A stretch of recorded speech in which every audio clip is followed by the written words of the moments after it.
assalamu aleykum wa rahmatullah dunde baba adama on calminama goto kala inde mum e yettode muɗum o ko Yoro Sow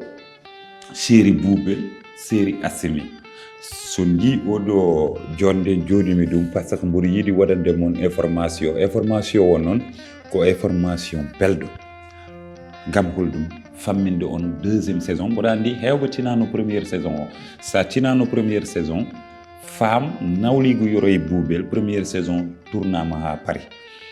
nanay Full TV deuxième saison o addi amen tomin gonɗo donc woni deuxième saison mo ganduɗa machallah an mo suwa wadde abonné e Full TV mbiyanmami ko ya waɗo e abonné no weebi ha maayi comme ça ɗum mbimam est ce que ren nana français aɗa wawi aduma ko ƴettude ma hunde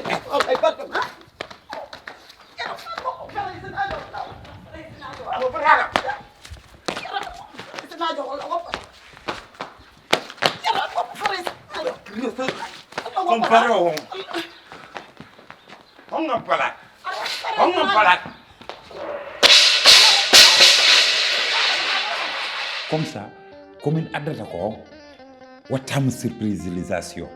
kadi il y a beaucoup de surprises ɗi ganduɗa nani e deuxiéme saison nawligu Yoro e Boubel ɗo noon ma heew rewɓe ɗo min noon somiɗa haala e deuxiéme saison o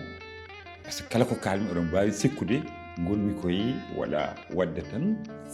lamdam beele safa mais ko kalanmi ko kala ko min mi haalande on jiiɗum donc ça va être chaud ça va être boum ma wel ma yette ha min noon tampinimi e série o ko neɗɗo goto ganduɗa sinno ko sagam tan o virgule o maya o tampinimi la ilaha illallah ko gonga kalmi tampinimi e série o tan ko an te an resnata an duminata kala ko jiibi e galle amum ko an fewjata ɗum an e gorko ma an e baba galle anon assalamu aleykum anon ko jimmi haalande ma o jewata parnuɗa ɗum ɗo parnumi ɗum ɗo jottomi mbeɗa andi kay ka jogo bone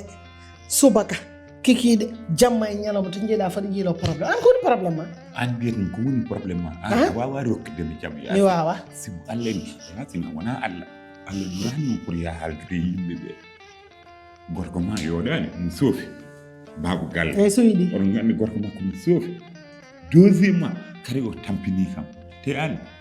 wojo bardunoɗo e maɗa o wona ko babu Ablaye barduno e ma kañum fodde géranoma nde gonɗon cukalel nde pourquoi aɗa jam fo min wimami yasin ana wona allah dulanima yimɓe semo ka semorɗo gorko ma mi soofi ono gandi gorko makko no soofi wiyete ko baba galle deuxiéme saison o nane lawol paɗe ɗum sur Full TV en mois d'avril oɗo avril asio mi hejjani e makko jotayi enen mbawa hejjude omo jeefa berdam ñaam c'est ça bandiraɓe tedduɓe heeɗiɓe on calminama on juurama on beltanama deuxiéme saison nana aray dow mon nawligo Yoro e Boubel noon oɗon gandi noon mi wino on ɗo kala pinɗo so fini yo namdumi no mbaddumi e ɓandu ha joni kadi oɗon jejjite namdade mi no mbaddumi e ɓandu saabu oɗon gandi Yoro mi haalta haala mum Boubel kazalika joni kam en kolli Allah rendez-vous Full TV mo waɗano abonné foof noon yeew yo waɗo abonné guila e law mois d'avril o amin ɗo e tournage joni ɗo fusa